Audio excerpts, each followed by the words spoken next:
Assalamualaikum warahmatullahi wabarakatuh. Kami dari kelompok 10 izin menjelaskan mengenai materi pertemuan 20, yaitu pengendalian organisasi nirlaba. Pengertian organisasi nirlaba. Organisasi nirlaba merupakan suatu lembaga atau kumpulan dari beberapa individu yang memiliki tujuan tertentu dan dalam pelaksanaan kegiatannya dilakukan tidak berorientasi pada pemupukan laba atau kekayaan semata, namun semata-mata untuk kegiatan sosial dan berfokus pada kegiatan sisi biaya. Pada organisasi nirlaba tidak mengenal keuntungan usaha atau surplus dalam setiap periode. Ruang lingkup organisasi nirlaba dibagi menjadi 3. Yang pertama yaitu pelayanan barang publik, yaitu pelayanan yang diberikan berupa kegiatan penyedia pengelolaan berwujud fisik termasuk distribusi kepada konsumen yang menghasilkan produk berupa benda yang memiliki nilai. Contohnya yaitu penyediaan tenaga listrik dan jaringan telepon dan penyediaan air bersih. Yang kedua, pelayanan jasa publik, yaitu jenis pelayanan yang diberikan oleh unit pelayanan penyedia sarana dan prasarana serta penunjangnya. Contohnya itu pendidikan, pemeliharaan, kesehatan, dan pos. Lalu yang ketiga, pelayanan administratif. Jenis pelayanan yang dilakukan oleh unit pelayanan dalam bidang pencatatan, pengambilan keputusan, dokumentasi, serta kegiatan tata usaha lainnya secara keseluruhan menghasilkan produk akhir berupa dokumen. Contohnya yaitu pelayanan pembuatan KTP dan akte kelahiran. Selanjutnya, pengendalian organisasi nirlaba. Karakteristik pengendalian manajemen pada organisasi nirlaba. 1. Kurangnya indikator evaluasi kinerja yang tepat. Yang kedua, perbedaan budaya. Yang ketiga, struktur tata kelola. Yang keempat, kendala keseimbangan yang ketat. Yang kelima, mekanisme pengawasan yang tidak sehat. Yang keenam, untuk menyediakan layanan sebagai mode operasi utama. Yang ketujuh, penggunaan sistem akuntansi khusus. Yang kedelapan, relawan menempati proporsi besar. Yang kesembilan, sasaran pengendalian manajemen. Selanjutnya, pengendalian organisasi nirlaba. Sistem pengendalian manajemen pada organisasi nirlaba. Yang satu, penetapan harga produk. Penetapan harga layanan dengan bayaran penuh sangat diinginkan full biaya.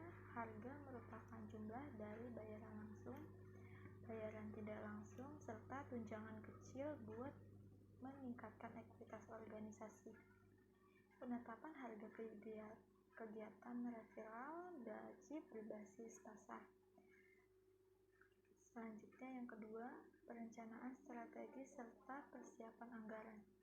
Dalam organisasi nirlaba yang wajib memutuskan metode terbaik dalam mengalokasikan sumber energi yang terbatas untuk aktivitas yang berguna.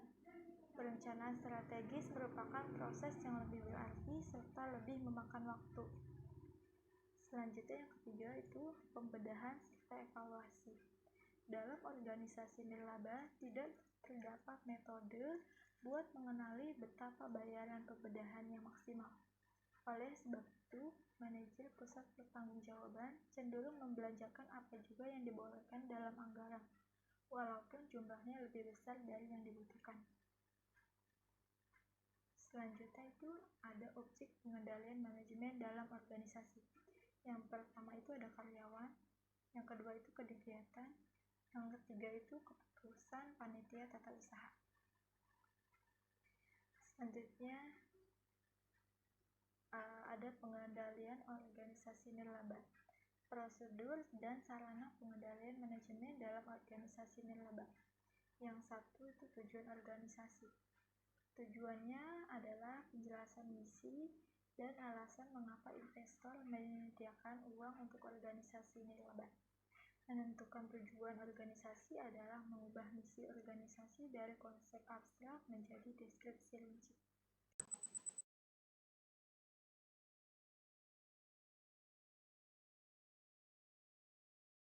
Selanjutnya, prosedur dan sarana pengendalian manajemen dalam organisasi nirlaba. Yang kedua, perencanaan strategis. Organisasi nirlaba harus memutuskan bagaimana mendistribusikan sumber daya yang terbatas ke aktivitas yang paling berharga, sehingga perencanaan strategis penting untuk organisasi nirlaba. Dalam merumuskan perencanaan strategis, perbedaan utama antara organisasi nirlaba dan laba adalah bahwa organisasi nirlaba tidak memiliki indeks evaluasi laba yang membuat keputusan proyek lebih subjektif.